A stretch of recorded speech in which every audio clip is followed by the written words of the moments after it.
اہتمام یہاں پر ہماری مسجد میں کیا تھا، جو کہ قریب کی ہماری اسکول ریضا اکیڈمی سے جو بچہ تعلیم یافتہ ہو رہے ہیں ان بچوں کو کچھ وقت روزانہ یا نکال کر مدرسے کے نگرانی مدرسے میں مسجد کے ذمہ داروں کی نگرانی میں، حفاظ کی نگرانی میں الحمدللہ شعبہ حفظ کی تعلیم پر بھی ہم نے زور دیا۔ اور اللہ تعالیٰ کا خاص فضل ہے کہ اس محنت کو رنگ لاتے ہوئے ہمارے درمیان 4 ایسے نونہالوں نے پورے قرآن مجید کو اپنے سینوں میں محفوظ کر لیا، الحمدللہ ثم الحمدللہ۔ اور وہ بچے بھی انشاءاللہ العزیز اور ان کے والدین بھی قابل مبارکباد ہیں۔ آج تقسیم اسناد کے سلسلے میں ان بچوں کو بھی ان کی ہمت افزائی بھی، ان کو بھی جو ہے اسناد تقسیم کی جائے گی۔ اور مزید میں امید کرتا ہوں کہ وہ تمام والدین جن کے بچے حافظ ہو گئے ہیں مزید ان کے لیے لگاتار کوشش، قرآن مجید کو جس طرح سے حفظ کیا ہے عصری علوم میں بھی اسی طرح آگے بڑھ کر دنیا میں نام کمانے اور پھر امت مسلمہ کے لیے باعث خیر بننے اور بنانے کے لیے وہ کوشاں ہوں۔ آپ کی محنتیں قابل مبارکباد ہیں۔ آخر میں اللہ تعالیٰ سے دعا کرتا ہوں کہ اللہ تعالیٰ ہمارے اس بیٹھنے اور سننے اور تمام جو کچھ بھی اب تک جو سرگرمیاں ہوئی ہیں ان تمام کو اللہ تعالیٰ شرف قبولیت بخشے۔ آئندہ دنوں میں مزید مسجد کے ذمہ داروں سے، مدرسے کے اساتذہ سے یہ خواہش کرتے ہوئے کہ آپ کی محنتوں سے اور اس محلے میں تعلیم کا بول بالا ہوگا انشاءاللہ۔ آمین وآخر دعوانا الحمدللہ رب العالمین۔ اللہ خیراً امیر مقامی جناب سہیل احمد صاحب۔ اب افتتاحی کلمات کے بعد میں مہمان خصوصی جناب مولانا یوسف کنی صاحب معاون امیر حلقہ جماعت اسلامی ہند کرناٹکا سے درخواست کرتا ہوں کہ وہ آئیں اور اپنے خطاب سے تمام سامعین کو مستفید فرمائیں۔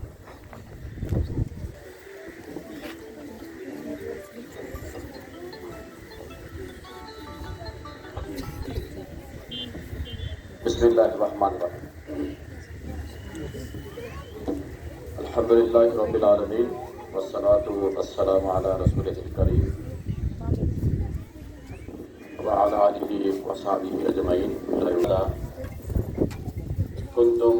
خیر امۃ اخرجت للناس تأمرون بالمعروف وتنہون عن المنکر وتؤمنون باللہ۔ محترم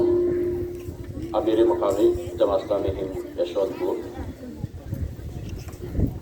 اور وزیر عمر فاروق کے سیکریٹری جناب ریاض احمد صاحب اور اس مدرسے کے اور مسجد کے علماء کرام اور عالمات،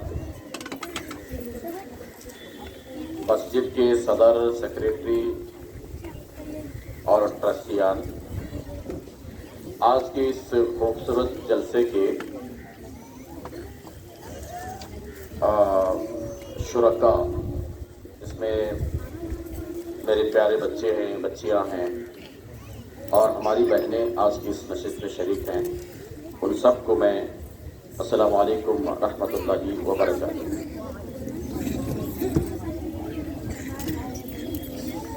میری گزارش یہ ہے کہ ذرا غور سے سنیں۔ میں یہ بات اس لیے کہتا ہوں کہ اگر ہم عمل کی نیت کے ساتھ سنتے ہیں تو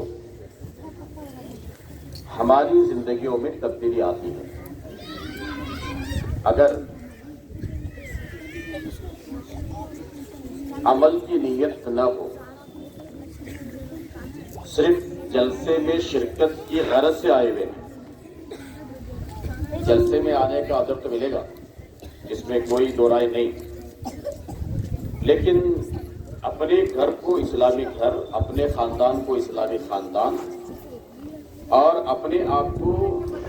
قرآن مجید اور نبی کریم صلی اللہ علیہ وسلم کی تعلیمات کے مطابق ڈھالنے کی اگر نیت کرتے ہیں تو یقین مانیے کہ اللہ تعالیٰ یہ توفیق بھی دیتا ہے، جو بدلنا چاہتے ہیں اللہ ان کو بدل دیتا ہے۔ سرور کونین حضرت محمد مصطفیٰ صلی اللہ علیہ وسلم نے اس بات پر زور دے کر فرمایا کہ انما الاعمال بالنیات، اعمال کا دار و مدار نیتوں پر ہے۔ اگر ہماری نیت درست ہے اللہ تعالیٰ عمل کی توفیق بھی دیتا ہے، اور اگر چاہے وہ آدمی کتنا ہی بڑا کیوں نہ ہو، چاہے وہ بہن کتنے ہی بڑے کیوں نہ رہیں، اگر یوں سمجھیے کہ عمل کی نیت نہیں ہے تو اللہ تبارک و تعالیٰ انہیں عمل کی توفیق بھی نہیں دیتا ہے۔ اس لیے میں اپنی بہنوں سے، بیٹیوں سے، عزیز بچوں سے، یہاں جو حضرات موجود ہیں ان سے، سب سے اپیل کرتا ہوں بشمول میرے، ہم اپنے رب کے سامنے ہاتھوں کو پھیلاتے ہوئے کہ بھیک مانگنا چاہیے، اللہ سے تڑپ کر مانگنا چاہیے کہ پروردگارا تو ہمارے قلوب کو بدل دے تاکہ میں اسلامی تعلیمات پر عمل کر سکوں۔ میں اس موقع پر اللہ تعالیٰ کا شکر بجا لاتا ہوں، اس لیے ایک آج کی شام بنگلور جیسے شہر میں جہاں آدمی اپنے آپ کے مست ہے، اسے دنیا میں دنیا کے حالات، ملک کے حالات، اڑوس پڑوس میں رہنے والے، ملت اور ملت کی بہنیں، ملت کی بیٹیاں، ملت کے بچے، ان کے مسائل، اس سے ناواقفیت آپ اندازہ کر سکتے ہیں۔ بنگلور جیسے سٹی میں پڑوس میں انتقال ہو جاتا ہے تو خبر نہیں ہوتی، پڑوس میں اگر کوئی اچھا کام بن جاتا ہے تب بھی خبر نہیں ہوتی، اگر کسی کے گھر میں رات میں چوری ہو گئی تو پڑوس میں نہیں معلوم ہوتا۔ ان حالات میں ایسے موقع پر آپ کا یہاں آنا یہ صرف مدرسے سے دلچسپی کا اظہار نہیں ہے، بلکہ دین اسلامی سے دلچسپی کا اظہار ہے، دین اسلام سے محبت کا اظہار ہے۔ میں دعا کرتا ہوں کہ اللہ تبارک و تعالیٰ آپ کے آنے کو قبول فرمائے۔ میں اس موقع پر حضرت محمد مصطفیٰ صلی اللہ علیہ وسلم پر درود بھیجتا ہوں۔ آپ علیہ السلام نے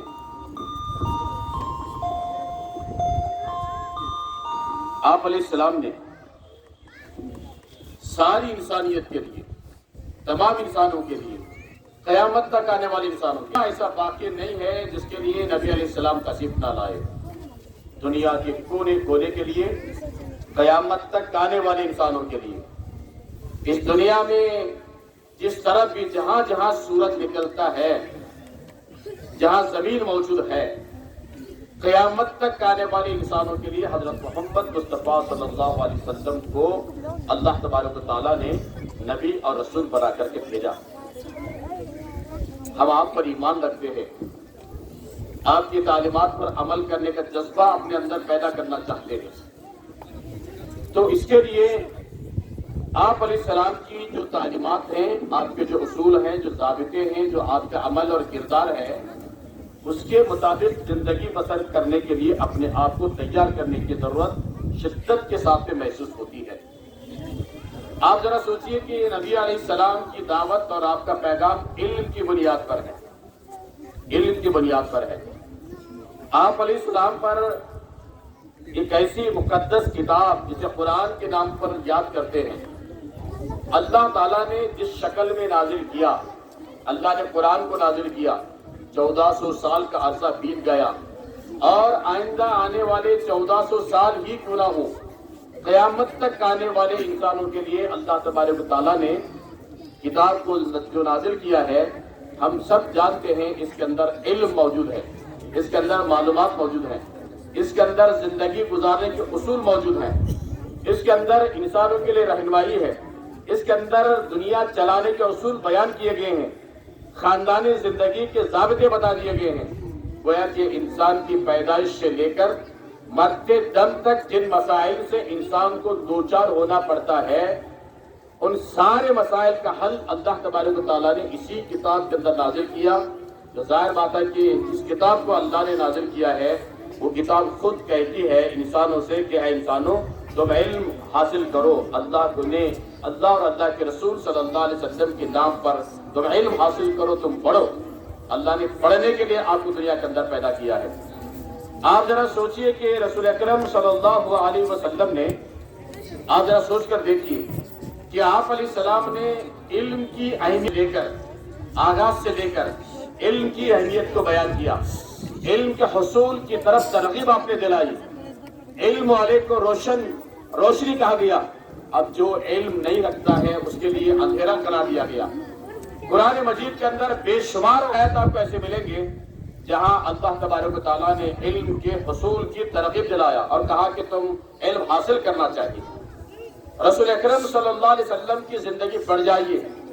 آپ علیہ السلام نے صحابہ کرام کو علم حاصل کرنے کی طرف آپ نے ترغیب دلائی۔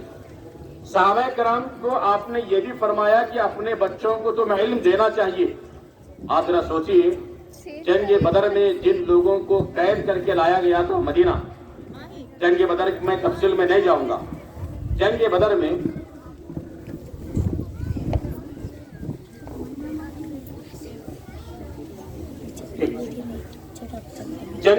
آپ ذرا سوچیے کہ جن لوگوں کو قید کیا گیا تھا، جنگ بدر میں مسلمانوں کی جیت ہو گئی، بہت سارے قیدی بنا دیے گئے تھے۔ آپ علیہ السلام نے کیا فرمایا؟ جو قیدی بن کر آئے تھے، اگر تم ہمارے بچوں کو پڑھنا لکھنا سکھا دیتے ہو پھر ہم تمہیں یہاں سے چھوڑ دیں گے۔ حضور نبی کریم صلی اللہ علیہ وسلم نے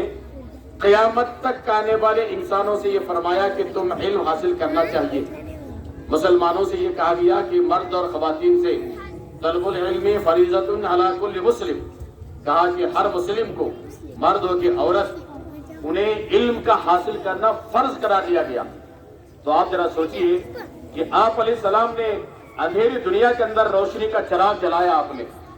علم جہاں موجود نہیں تھا علم کی اہمیت کو آپ نے جتایا۔ صحابہ کرام ہو کے اور آپ کے صحابہ کرام کے بچے، ان کو علم حاصل کرنے کی طرف حضرت محمد مصطفیٰ صلی اللہ علیہ وسلم نے ترغیب دلائی۔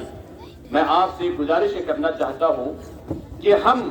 اپنے بچوں کے بارے میں حساس رہنا چاہیے، فکر مند ہونا چاہیے۔ ہم جنم دیتے ہیں اپنے بچوں کو، بڑی محنت سے ہم پڑھاتے ہیں، ان کی پرورش بھی ہم کرتے ہیں، کھانے پینے کا انتظام بھی ہم کرتے ہیں۔ اگر ہم اپنے بچوں کی صحیح تربیت نہیں کی یا اپنے بچوں کو علم کے حصول کے لیے آمادہ نہیں کیا،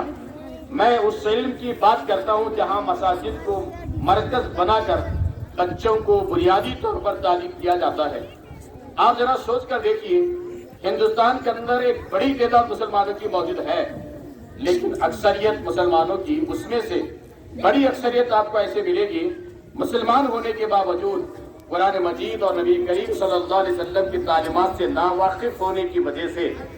یا بنیادی طور پر بچوں کو علم کے حصول کے لیے آمادہ نہ کرنے کی وجہ سے آج ہم دیکھتے ہیں کہ پورے ملک کے اندر مسلمان جب یہ پروان چڑھتے ہیں، بچے جوان ہو جاتے ہیں، تو ظاہر بات ہے کہ اسلامی تعلیمات کی نہ ہونے کی وجہ سے جس طرح کی دنیا کا شکار بن جاتی ہیں یا دنیا کے اندر مگن ہو جاتے ہیں یا دنیا کے حصول کے اندر لگ جاتے ہیں، بہت تعجب تو ہوتا ہے۔ لیکن ظاہر بات ہے کہ ان بچوں کو اگر ہم بچپن میں ہی تعلیم کا نظم کر دیتے ہیں، الف با، نہ صرف الف با بلکہ آگے بڑھ کر ان بچوں کی تربیت اگر کرتے ہیں، قرآن مجید کو سیکھنے اور سکھانے کے ماحول کو جاری کرتے ہیں، اس سے کتنا بڑا فائدہ ہوگا۔ مجھے اتنی خوشی ہو گئی، اندازہ تو یہ تھا، اس طرح سے ایک چھوٹے مدرسے کے اندر بھی چار بچے حفظ کر دیے، اتنی بڑی بات ہے۔ ذرا سوچیے آپ، ہم پوری آبادی اس آبادی کے اندر بچوں کو اپنی عصری علوم کے حصول کے ساتھ ساتھ یا تھوڑا بہت توقف کرتے ہوئے ان بچوں کو حفظ پر آمادہ کر دینا اور وہ بچے قرآن مجید کو اپنے سینے کے اندر محفوظ کر لینا، یہ کتنی بڑی شان کی بات ہے، کتنی بڑی مبارک کی بات ہے۔ میں ان والدین کو جنہوں نے اپنے بچوں کو قرآن مجید کے حفظ کرنے پر لگوا دیا، وقت وہاں صرف کرنے پر آمادہ کیا، ان بچوں کی نگرانی کی، کھانے پینے کا نظم کرتے رہے، میں ان کے ماں باپ کو مبارکباد پیش کرتا ہوں۔ کل قیامت کے دن یقین جانیے سرور کونین حضرت محمد مصطفیٰ صلی اللہ علیہ وسلم کی تعلیمات سے بات معلوم ہوتی ہے،